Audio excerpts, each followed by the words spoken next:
Hey guys, Cassie Deputy with Deputy Tribe.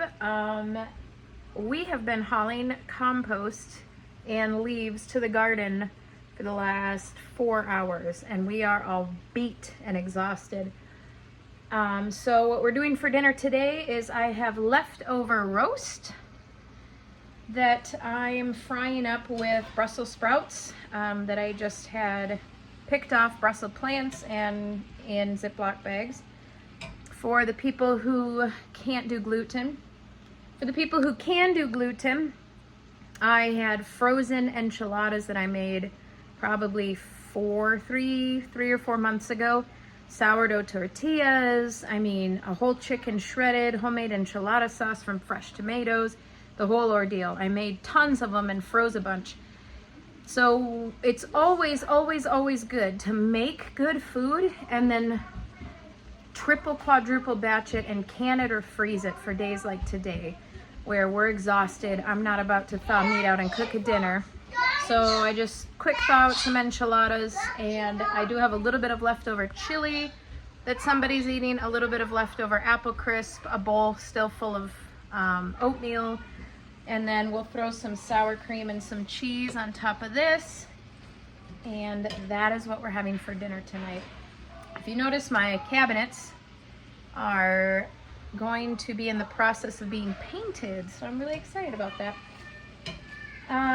So that's what's on the menu for dinner tonight. So here's my tip: cook in bulk, freeze and preserve meals. I probably have about at least a week's worth of meals and a crazy amount of bread and dessert frozen, so I can thaw things out for events that we go to or nights like tonight. I also probably have a week's worth of meals canned, so we could potentially grab them in a pinch, and I have good healthy food. So that is what's on the menu for dinner tonight. Okay, so here's some sourdough organic enchiladas that we made from home a long time ago that I thawed out, some leftover chili that somebody's finishing, some leftover roast, and I just quick fried it up with Brussels. And there you go. The tip I have for feeding a large family with special needs and special diets and keeping it healthy is to buy all of your necessities to make things, buy ingredients. So I go to Costco typically once a month, and when I go to Costco, I will buy like 8 to 12 bags of shredded cheese. I will buy like 6 to 9 blocks of cheese. I'll buy 3 tubs of sour cream. I'll buy a few tubs of feta cheese. I'll buy a bunch of peanut butter, whatever we're out of, whether it's almond flour, honey, organic bread flour, rice, oats, whatever we're out of. I just buy ingredients. I'm currently getting our meat delivered through Butcher Box and a place called Dude Foods, but I've only tried that last month and then this month, and then I'm gonna cancel my subscriptions and go back to purchasing my meat from my local farmer because I really like to support local. So my plan is to go to my farmer's market once or twice a month and just buy them out for the month. But the key is to have ingredients on hand. So I buy cream cheese, I buy sugar, I buy all the different things to make whatever I want. So if I want tortillas, I have the ingredients to make tacos. If I want to do Mexican rice and sprouted beans and tortillas or any of that, I just buy all the ingredients to make whatever. If I want to do soup, I can make bread.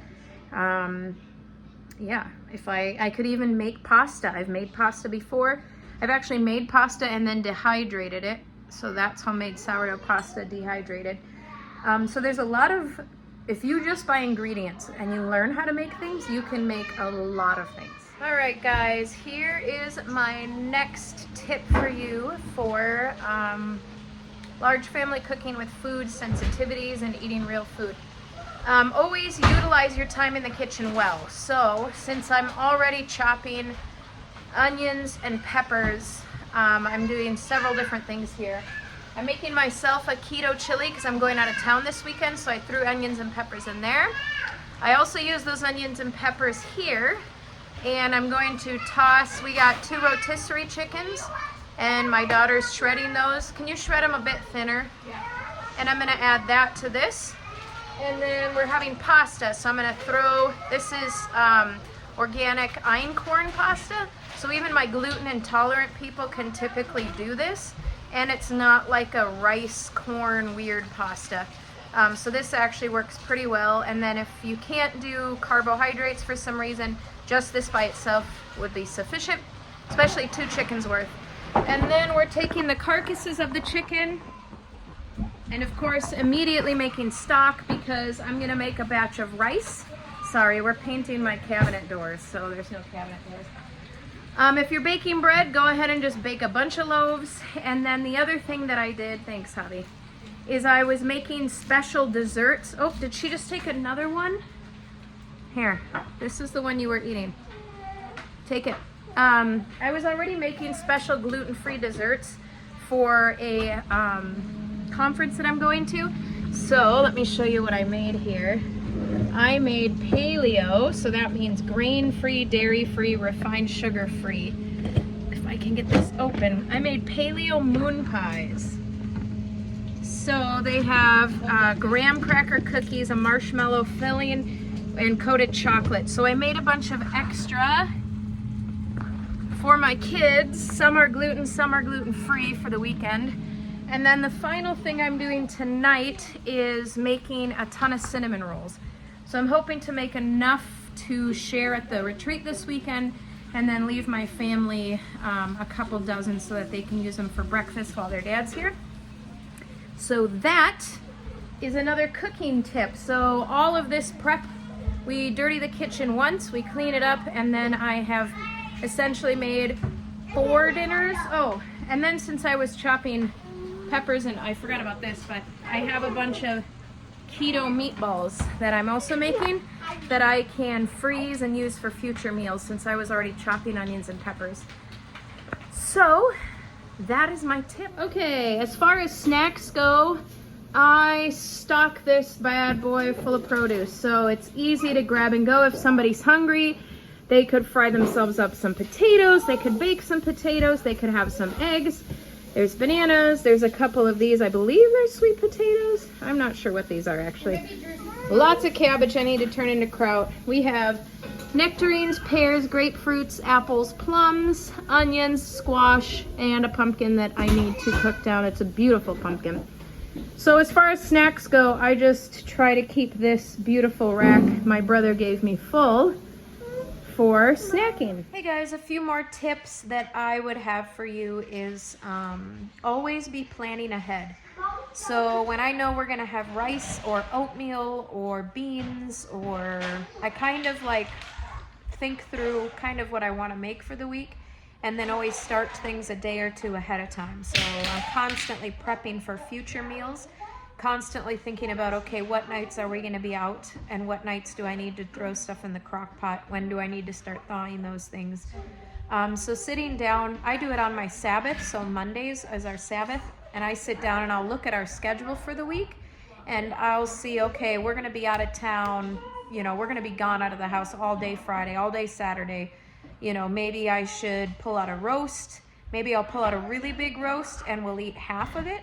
And then maybe I'll shred it and make it into like a barbecue type thing. And then it'll last 2 days. You know, like just think those things ahead and look at your schedule and see what's going on. And then I probably already mentioned this before, but always cook more than what you think you need. Always, always, always, always. For a couple of reasons. First of all, I don't know, but at my house, people randomly stop by all the time. And so having extra food and being able to feed people is a blessing.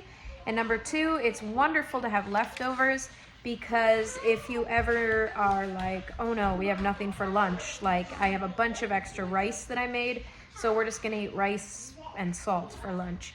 It's just good to have a bunch of extra stuff. And then you'll find there'll be like a day during the week where you have so many leftovers, you don't even need to cook. You just heat all the leftovers up, and once they're gone, we'll cook something else.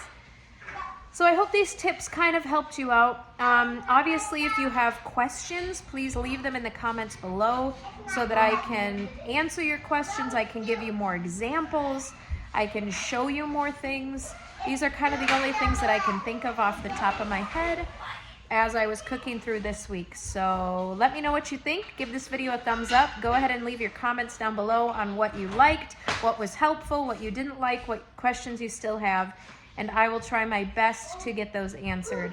So remember, Jesus is coming. Thanks, guys. Jesus is coming.